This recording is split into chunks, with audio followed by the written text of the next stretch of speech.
Imagine a world where men lived for 900 years, a world where giants walked the earth and where civilization wasn't primitive, but terrifyingly advanced. This isn't a fantasy novel. This is the world before the flood. We often think of ancient humans as cavemen banging rocks together. But the Bible describes the Antediluvian people as masters of iron, copper, and music, building cities and empires while sinking into a level of evil so deep that God regretted creating them. What did they know that we have forgotten of? The period is called the Antediluvian era, Latin for before the deluge. It is recorded in the first chapters of Genesis, spanning from the expulsion of Adam and Eve from Eden to the moment Noah closed the door of the ark. For centuries, this era has sparked curiosity. Was it a golden age, or was it a nightmare? According to the Bible, it was both. It was a time of immense human capability, but also of unchecked depravity. While humanity achieved great things technologically, they deteriorated morally. Today, we are going back to the days of Noah to uncover what life was really like before the rain started. Contrary to the evolutionary theory that claims humans started as hunter-gatherers and slowly learned to build, the Bible presents a very different picture. Humans were created rational, intelligent, and capable from day one. The first example of this is Cain. After killing his brother Abel, Cain didn't hide in a cave. The Bible says he went to the land of Nod and built a city. He named it after his son Enoch. Think about that. The very first generation born on earth already possessed the architectural and engineering knowledge to construct a city, and it didn't stop there. Cain's descendants triggered an industrial revolution. The Bible specifically highlights three innovators who shaped that ancient world. First, there was Jabal, who is described as the father of those who dwell in tents and have livestock, suggesting he developed large-scale agriculture. Then there was his brother Jubal, the father of the arts, who created stringed and wind instruments. Finally, there was Tubal-Cain, a master craftsman who forged complex tools out of bronze and iron. This means the pre-flood world had metallurgy, complex music, and organized farming. When God told Noah to build the ark, Noah didn't have to invent the tools. The technology to cut huge timber and forge metal fittings likely already existed. This was a civilization of high culture and high crime. One of the most defining features of this world was the lifespan. Genesis chapter 5 provides a genealogical list that seems impossible to modern minds. It tells us that Adam lived for 930 years, Seth lived for 912 years, and Methuselah held the record at 969 years. While some skeptics try to interpret these numbers symbolically, the traditional Christian view is that these were literal years. Imagine the implications of this. If a brilliant scientist like Albert Einstein could live for 900 years, imagine how much he would discover.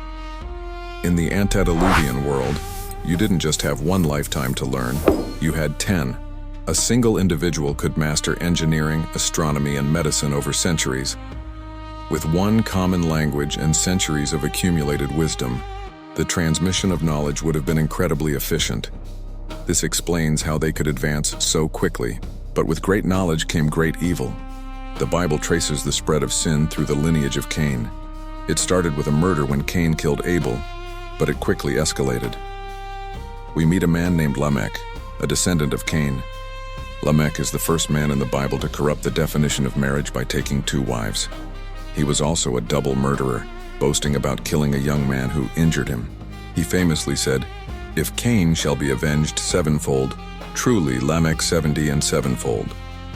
This captures the spirit of the age: pride, entitlement, and violence. While the lineage of Seth tried to preserve the worship of God, the lineage of Cain built a culture that celebrated sin. Eventually, the two lines began to mix.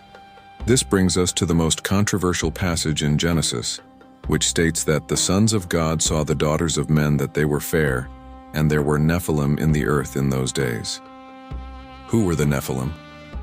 While some interpret this as fallen angels mating with human women to create hybrid giants, most conservative biblical scholars believe this refers to the spiritual degeneration of humanity. The sons of God, representing the righteous line of Seth, began marrying the daughters of men, representing the rebellious line of Cain. Instead of converting the wicked, The righteous were corrupted by them. The result was the Nephilim, described as mighty men which were of old, men of renown. Whether they were physical giants or simply men of immense political and physical power, they were tyrants. They filled the earth with violence. The distinction between the holy and the profane vanished. The world became a place where the strong devoured the weak, and God was forgotten. By the time Noah enters the scene, the situation is desperate. The Bible uses a terrifying phrase. Every imagination of the thoughts of his heart was only evil continually.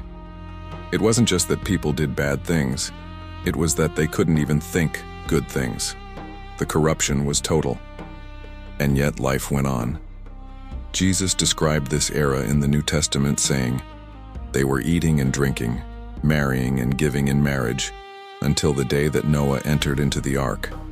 They were partying on the brink of destruction. They were building cities, forging iron and composing music, completely unaware that their time had run out." Only Noah walked with God. He spent 120 years building a massive boat in a world that refused to believe judgment was coming. The story of the antediluvian world ends abruptly. 2 Peter chapter 3 says, "The world of that time was deluged and destroyed. The cities of Cain, the ironworks of Tubal-Cain, and the empire of the Nephilim were all washed away." But the Bible doesn't tell us this story just to satisfy our curiosity about giants and ancient cities. It tells us this as a warning. Jesus said, "As it was in the days of Noah, so shall it be also in the coming of the Son of Man." We see the same pattern today. Exploding technology, moral confusion, violence, and a world too busy to listen to God. The antediluvian world proves that civilization can be highly advanced and spiritually dead at the same time. They didn't believe the rain would come, but it did. The question is, we have been given the same warning. Will we be found like Noah, or like the world that was washed away? If this deep dive into Genesis opened your eyes, hit that like button. Subscribe to Bible Lens as we uncover the history that shapes our future. Shalom.